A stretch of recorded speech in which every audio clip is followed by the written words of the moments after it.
Welcome to the lecture series on Computer Fundamentals and Programming in C. I am Vikas Suhag, Assistant Professor, Department of Computer Science, Government Postgraduate Nehru College, Jajjar. Today we will study dynamic memory allocation. So why we need dynamic memory allocation? Take a scenario. You have been asked to develop a program to store information about students. So you developed a program for about 35 students since you know that your class has only 35 students. But a program should be reusable and it may happen when your teacher or your professor tested that program next year or took that program for storing data of students next year. 40 students may get admission. Or it may happen that only just 20 students took admission. तो इस case में क्या होगा, आपने programme design किया 35 बच्चों के हिसाब से, लेकिन नेक्स्ट टाइम 40 बच्चे आ गए या 20 बच्चे आ गए. दोनों केसेस में आपने जो स्पेस लोकेट किया था, in both cases the memory located in either short, कम पड़ जाएगी कि 40 वाला केस आ गया तो 20 बच्चे आए तो केवल हमारी जो 15 स्टूडेंट्स के लिए जो हमने मेमोरी लोकेट कर दी ऑटोमेटिकली, एरे जो हमने डेवलप किया था, हमारी मेमोरी वेस्ट जाएगी. This is the case of static memory location. ठीक है, जब हम कोई एरे डिक्लेयर करते हैं तो 35 स्टूडेंट्स के लिए क्या करेंगे, हम एक एरे डिक्लेयर करेंगे, एक स्ट्रक्चर डिक्लेयर करेंगे, जो कि स्ट्रक्चर का एरे बनाएंगे हम. जो कि एक स्ट्रक्चर लिया हमने, उसमें name, father name, mobile number, email ID, 4 field बनाए, उसका एरे बनाएंगे हम 35 साइज, क्योंकि 35 स्टूडेंट्स की इंफॉर्मेशन स्टोर करनी है.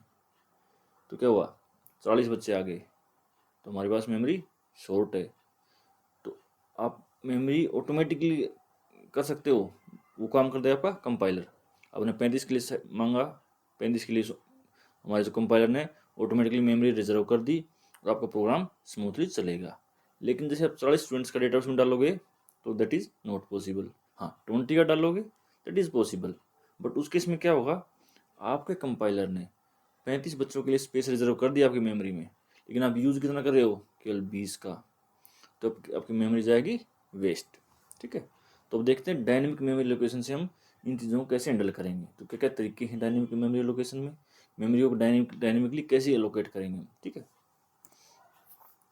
So dynamic memory location can be defined as a procedure in which size of data structure like array structure is changed during the run time. बस चलते हुए आप उसकी साइज को चेंज कर सकते हो. ठीक है, स्टैटिक में क्या था, हम पहले फिक्स कर दे 35 बच्चे आएंगे, लेकिन अब हमें नहीं पता कि 35 आएंगे, 40 आएंगे, 400 आएंगे या बिल्कुल 5 रह जाएंगे. तो डायनेमिक मेमोरी में क्या है, हम चलते हुए प्रोग्राम में ही मेमोरी को लोकेट डीलोकेट कर सकते हैं. C provides some functions to achieve these tasks. ठीक है, there are 4 library functions provided by C defined under stdlib.h header file to facilitate dynamic memory allocation in C program. तो हमारी standard library में 4 function हैं जो आपको available हैं, इसके हेल्प से आप डायनेमिक मेमोरी एलोकेशन कर सकते हो. वो कौन से हैं, मेलोक, कैलोक, फ्री और रीएलोकेट. ठीक है, इन चारों को हम देखते हैं हम one by one with the help of their programs. Malloc, malloc और मेमोरी लोकेशन इसी शॉर्ट फॉर्म है. Method in C used to dynamically allocate a single large block of memory with the specified size. तो मैं size बताएंगे, उस size का memory ये allocate कर देगा. It returns a pointer of type void which can be cast into a pointer of any form. ठीक है, इसको देखते हैं कैसे क्या चीज़ है. It does not initialize memory at execution time so that it has initialized each block with a default garbage value. ये initially उनमें समय डाल देगा. ठीक है, ये इसका सिंटेक्स है. पॉइंटर लिया हमने, पॉइंटर. ठीक है, ये है वॉइड टाइप का, कोई टाइप हमने इसका बताया नहीं. जो पॉइंटर हुआ इसका वो यूनिवर्सल टाइप होगा. इंट स्टार हमने उसको किस टाइप का कन्वर्ट कर दिया, इंटीजर टाइप में. मेमोरी लोकेट कर रहा है वो 100 into size of integer. Integer of size है उसको 100 से गुणा करके उतनी मेमोरी एलोकेट कर देगा. ठीक है, since the size of integer is 4 bytes This statement will allocate 400 bytes of memory, and the pointer ptr holds the address of the first byte in the memory allocated. जब भी हम array देखते हैं तो ये क्या होगा, एक टाइप का एरे हो गया आपका, 100 साइज का इंटीजर टाइप का एरे बन गया आपका। तो पॉइंटर आपका क्या करता है, फर्स्ट मेमोरी लोकेशन जो है उसको, उसका एड्रेस होल्ड करता है, ठीक है, वही ये कर रहा है। जब भी इसका सिंपल प्रोग्राम है, इसको देखते हैं, चला के देखते हैं इसको डायरेक्टली, ठीक है। उसके बाद 1 बाय 1 स्टेप देखेंगे सर क्या कर रहे हैं इसमें हम। ये हमारा प्रोग्राम है, stdio तो हमें लगाना ही पड़ेगा। अब हमारी नई लाइब्रेरी क्या ऐड होगी, स्टैंडर्ड लाइब्रेरी stdlib.h। हमने एक पॉइंट डिक्लेयर किया इंटीजर टाइप का, उसका 2 वेरिएबल लिए, इंट n और i। Print F enter number of elements, हम नंबर ऑफ एलिमेंट्स मांग रहे हैं, उसको सेव कर लिया किसमें, n में। Now entered number of elements कितने आपके, 4, वही हमने शो कर दिए। ptr पॉइंटर जो हमने देखा मेलोक का जो सिंटेक्स पीछे देखा था, int star malloc n into n, क्या आपका जितने एलिमेंट्स आप यहाँ पे एंटर करोगे उतना गुणा में साइज ऑफ इंटीजर, तो उतने इंटीजर्स के लिए ये साइज आपका लोकेट कर देगा, ठीक है। ये हमने लास्ट उसमें क्या देखा था, 100 इंटू साइज ऑफ इंटीजर। यहाँ पर साइज ऑफ फ्लोट भी हो सकता है, साइज ऑफ कैर भी हो सकता है, ठीक है। तो आपको आप इसके लिए n नंबर ऑफ एलिमेंट्स के लिए आपका डायनेमिक एरे बन गया।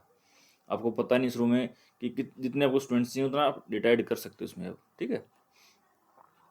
If ptr is equal to null, अगर पॉइंटर मान नल है मतलब, तो क्या हुआ, मतलब मेमोरी लोकेट हुई ही नहीं है, तो हम प्रोग्राम को एग्जिट कर देंगे, ठीक है। क्योंकि ये मेमोरी लोकेशन के बाद ये एक पॉइंटर रिटर्न करेगा और वो पॉइंटर यहाँ पे इसमें स्टोर हो जाएगा। तो पॉइंटर अगर नल है, मतलब कहीं पॉइंटर नहीं कर रहा है, मतलब उसको मेमोरी लोकेशन कोई पता ही नहीं है, तो हमारी मेमोरी लोकेट नहीं हुई है। अदरवाइज क्या होगा, अब यहाँ पे एल्स में आ जाओगे, print F memory successfully located using malloc.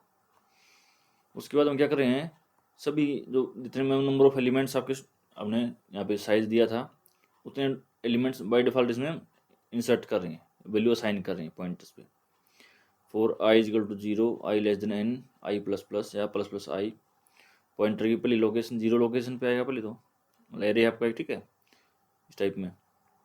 Pointer में देखा था ना, पॉइंटर में ऑपरेशन कर सकते हैं, तो पॉइंटर में एक जोड़ते हैं तो नेक्स्ट ब्लॉक पे जाता है वो। अगर ब्लॉक डिफाइन करता है आपका डेटा टाइप, अगर इंटीजर टाइप का है तो 4 बाइट जंप करेगा, अब आपका कैर टाइप का है तो 1-1 बाइट जंप करेगा, ठीक है।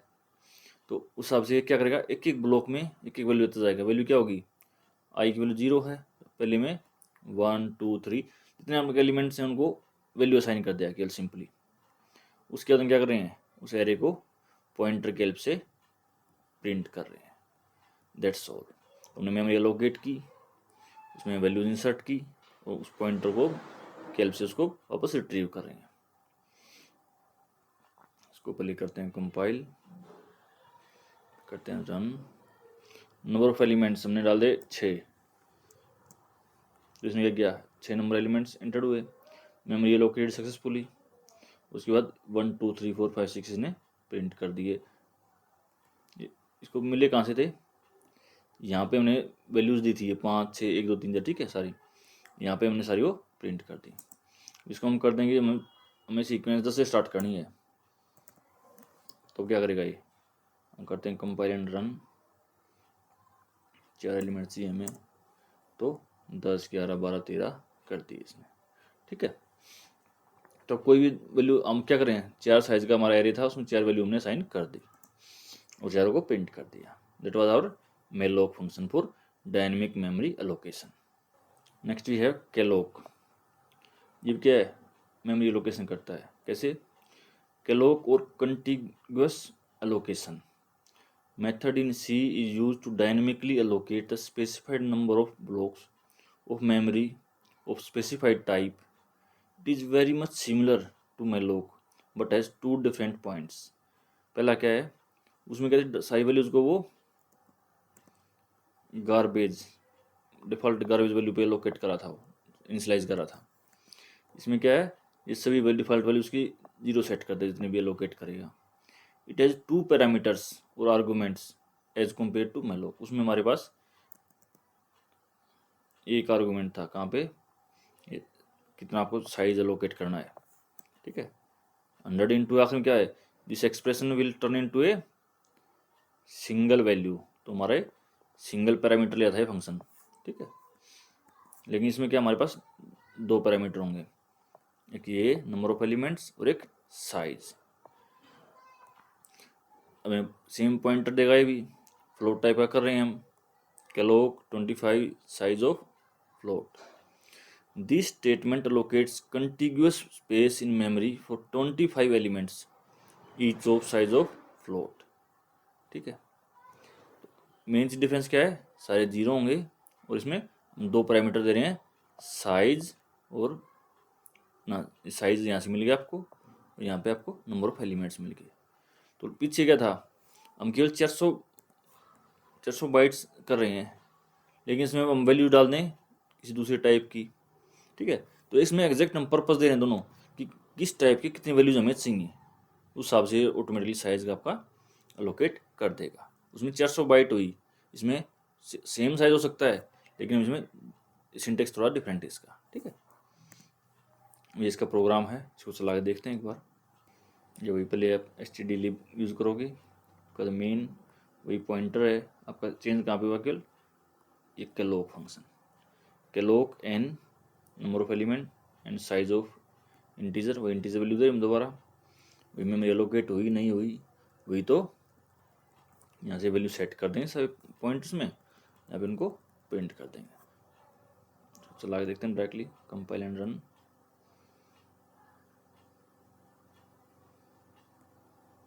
नंबर ऑफ एलिमेंट्स 0, तो हम डालते हैं 6, 1 2 3 4 5 6, ये तक 0 क्यों दिखा रहा है, देखते हैं। नंबर ऑफ एलिमेंट्स हमने यहाँ पे डायरेक्ट दे दिया, हमने इसमें दिखाने की यहाँ पे जरूरत नहीं, केवल यहाँ पे मांग रहे हैं हम, ठीक है। इसकी /0 ठीक है। इसको हम दोबारा चला के देखते हैं एक बार। एंटर नंबर ऑफ एलिमेंट्स 7, 1 2 3 4 5 6 7 कर दिया। Memory successfully allocated using kellogg। तो हमें जितनी मेमोरी की जरूरत होगी केवल उतनी मेमोरी से हम एलोकेट कर सकते हैं, तो हमारी मेमोरी वेस्ट नहीं होगी। नेक्स्ट भी है फ्री, एक और मेथड हमारा तीसरा method. Free method in C is use to dynamically deallocate, deallocate मतलब मेमोरी को फ्री करना, डिलीट करना डेटा को। Deallocate the memory allocated using function malloc and kellogg is not deallocated on their own, ठीक है, वो केवल एलोकेट करते हैं। Hence the free method is used whenever dynamic memory allocation take place. तो जब भी आप मेमोरी एलोकेट करोगे तो जो प्रोग्राम आपका बंद हो जाएगा तो आपको मेमोरी फ्री भी करनी पड़ेगी। इससे क्या अदरवाइज क्या होगा, आपकी मेमोरी एलोकेट होती जाएगी, आपकी डिस्क आपकी फुल हो जाएगी। It helps to reduce wastage of memory by freeing it. तो मेमोरी वेस्टेज आपकी वो नहीं होने देंगे, जिसको मेमोरी को फ्री करता रहेगा। सेम आप 400 बाइट का डेटा जो स्टोरेज है वो आप कितने दिन तक चला सकते हो, और नहीं तो क्या हुआ, हर बार 400 बाइट्स का डेटा स्टोर आपका कंपाइलर लोकेट करता जाएगा, आपकी मेमोरी कुछ टाइम बाद फुल हो जाएगी। बिल्कुल सिंपल है, फ्री, और जिस पॉइंटर पे मतलब जो स्टार्टिंग एड्रेस है वो दिख जाएगा, उसके बाद पॉइंटर जिसको जितनी मेमोरी लोकेट हो रखी है सारी मेमोरी को ये फ्री कर देगा। फ्री मतलब और प्रोग्राम्स के लिए, यूसेज के लिए। सिंपल प्रोग्राम इसमें सेम, इंट दो पॉइंटर लिए, int n I n is equal to 5 set कर दिया हमने बाय डिफ़ॉल्ट। प्रिंटफ की ज़रूरत नहीं है हमें इस लाइन की, नंबर ऑफ एलिमेंट्स की। हमने क्या किया, पहले malloc से मेमोरी एलोकेट की और kellogg से भी कर दी, पॉइंटर दोनों के अलग अलग रख दिया हमने, ठीक है। तो एन दिया हमने, जैसे 5 लिया है तो 5 इंट के हिसाब से 20 बाइट ये एलोकेट कर देगा और 20 बाइट ही ये एलोकेट कर देगा। फिर हम देख रहे हैं कि पॉइंटर से कि हमारा मेमोरी एलोकेट हुई या नहीं हुई। अगर हो चुकी है तो यहाँ पे एल्स में आ जाएंगे, फिर देखेंगे printf memory successfully allocated using malloc। Free pointer ये करते क्या हुआ, जो मेमोरी इसने एलोकेट की थी वो हमारी फ्री हो जाएगी। फिर हमने क्योंकि ये लिख दिया, मैसेज दिखा दिया कि मैं मेमोरी फ्रीड। फिर हम देख रहे हैं कि kellogg वाली मेमोरी एलोकेट हुई थी, वो उसको फ्री कर रहे हैं, ये आपकी मेमोरी फ्री करने में हेल्प करेगा। तो सिंपल सेम प्रोग्राम है, केवल इसमें आपको इतना है ध्यान रखना, ये कोड है केवल इसमें सिंपल सा, पॉइंटर दो और फ्री कर दो उसको, उस पॉइंटर में जितनी मेमोरी एलोकेटेड उस पॉइंटर के तहत सारी मेमोरी आपकी अवेलेबल हो जाएगी फर्दर यूसेज के लिए। नेक्स्ट यू है रीएलोकेट, रीएलोक, ठीक है। रीएलोक और reallocation method in C is use to dynamically change the memory allocation of a previously allocated memory. अपने पहले एक मेलोक के थ्रू, केलोक के थ्रू भाई 10 इंटीजर के लिए स्टोरेज मांगी तो 40 बाइट आपको मिलेगी। आपको रीलोकेट करनी है, उसको कम ज़्यादा करना है चलते हुए प्रोग्राम में। In other words, if the memory is previously allocated memory with the help of malloc और कोलेक इज इनसफिशिएंट। जो हमारा केस आ गया ना, हमने 35 बच्चों के लिए प्रोग्राम बनाया था लेकिन 40 बच्चे आ गए तो मेमोरी इनसफिशिएंट होगी। The relocation can be used to dynamically relocate memory, तो हम और मेमोरी ऐड कर सकते हैं। Relocation of memory maintains the already present value, तो 35 की जो वैल्यू स्टोर कर ली थी वो तो मेंटेन्ड है, and new blocks will be initialise with the garbage value, और ब्लॉक ऐड कर देगी। तो हमें 40 के लिए वैल्यू चाहिए तो क्या है, 5 ब्लॉक उसके पीछे और ऐड कर देगी। सिंपल है, सब पॉइंटर पे काम कर रहे हैं। रीलोकेट मेथड लिया आपने, पॉइंटर मतलब जो एग्जिस्टिंग पॉइंटर है उसमें कितना साइज आपको और ऐड करना है। मतलब पहले से आपका साइज था 35 जो पॉइंटर था, आपको नया साइज कितना करना है 40, तो जितनी ज़रूरत उसको मेमोरी की होगी ऑटोमेटिकली वो उतनी वैल्यू उसको असाइन कर देगा। ठीक है, इसका भी सेम प्रोग्राम है, थोड़ा खिचड़ी बनी हुई है तो ध्यान से देखना। पॉइंटर लिया हमने, NI लिया, वैल्यू ली 5 की, के लोक से हमने मेमोरी लोकेट किए।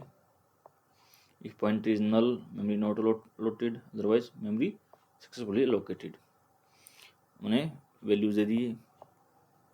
ठीक है, इसको चला के देखते हैं एक बार, थोड़ा आपको समझ में आएगा। अब देखो ये प्रोग्राम, इंट पॉइंटर लिया हमने, NI ली, N की वैल्यू अपने स्टार्टिंग कर दी 5 सेट, इस लाइन की में कोई ज़रूरत नहीं है अब। ठीक है, ये हमने के लोक से मेमोरी लोकेट कर दी। मेमोरी चेक कर रहे हैं हम, और लोकेट नहीं हुई तो इमेज से दिखा देंगे, अदरवाइज यहाँ पे आ जाएंगे। थोड़ा इंटेंड कर देते हैं रीडेबिलिटी के लिए अच्छे से। ठीक है, printf memory successfully located, for loop लगाया हमने, वैल्यू सेट कर दी। ठीक है, 5 वैल्यू हमने प्रिंट कर दी यहाँ पे। उसके बाद क्या किया हमने, देखो यहाँ पे हमने n की वैल्यू 10 सेट कर दी, मतलब 5 हमें और वैल्यू स्टोर करनी है, तो उसके लिए हमें स्पेस बनाना है। तो वो हमने क्या किया, उस टाइम पहले यूज़ किया था हमने केलोक, यहाँ पे देखते हो अगर आप, हमने केलोक यूज़ किया है। ठीक है, अब हम क्या कर रहे हैं यहाँ पे, रीएलोकेट PTR जो एग्जिस्टिंग पॉइंटर हमारा उसी पे, n जो फ्रेश साइज है हमारा, n मतलब अब 10 एलिमेंट चाहिए हमें, पहले 5 एलिमेंट थे, अब 5 एलिमेंट और चाहिए, तो हमें नेक्स्ट साइज क्या होगा हमारा 10 का, तो 10 size of integer type value store कर रहे हैं हम। Memory successfully relocate, realloc. फिर हम पॉइंटर स्टार्ट कहाँ से करेंगे वैल्यू स्टोर करना, पहली बार हम 5 वैल्यू स्टोर कर रहे थे तो 0 से 4 तक जा रहा था लूप हमारा, अब हमें 5वीं पोजीशन स्टार्ट कर देंगे, और 5वीं पोजीशन कब आएगी, और ये रीलोकेशन हुआ होगा तो हमारी 5वीं पोजीशन होगी, अदरवाइज हमारे कंपाइलर ने क्या कर रखा, केवल 5 ही इंटीजर की वैल्यू स्टोर करने के लिए स्पेस दे रखा हमें। अगर ये रीलोकेशन हुआ तो हम 6ठी वैल्यू पे वैल्यू स्टोर कर सकते हैं।